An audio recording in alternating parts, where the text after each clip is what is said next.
ग्राहकांनी लोनवर घेतलेल्या मोबाईलचा EMI न भरल्यास फोन लॉक होण्याचे सॉफ्टवेअर कंपनी बनवत होती। कंपनीत काम करणाऱ्या 3 जणांनी हा गुन्हा केला आहे।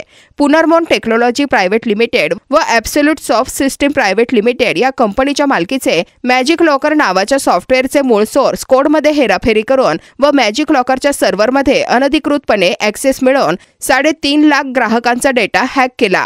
कंपनीने सदर प्रकरणी ग्राहकांना 1,51,00,000ची नुकसान भरपाई दिली।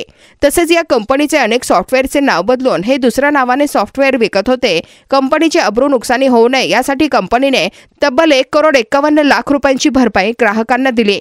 गुन्ह्याचा तांत्रिक तपास नयानगर पोलिसांकडून करण्यात आला असून आरोपींना उत्तर प्रदेश व विरार येथून अटक करण्यात आली आहे। नयानगर पोलीस स्टेशनमध्ये फिर्यादी राज रामप्रसाद सिंग यांनी तक्रार दिलेली होती। त्यांची कंपनी आहे पुनर्मोन टेक्नॉलॉजी प्रायव्हेट लिमिटेड आणि absolute soft system private limited. या कंपनीचं मॅजिक लॉकर नावाचा ॲप आहे। त्या ॲपमध्ये अनधिकृत प्रवेश करून म्हणजे थोडक्यात हॅकिंग करून त्याच्यातला 3.5 लाख लोकांचा जो डेटा होता तो डेटा फॉर्मॅट केला होता, म्हणजे डिलीट केलेला होता आणि त्यामुळे फिर्यादी जवळपास 1,51,00,000 रुपयाचं नुकसान झालेलं होतं। यामध्ये IO यांनी तपास व्यवस्थित केला आणि टेक्निकल ॲनालिसिस करून आपण 3 आरोपींना अटक केलेला आहे।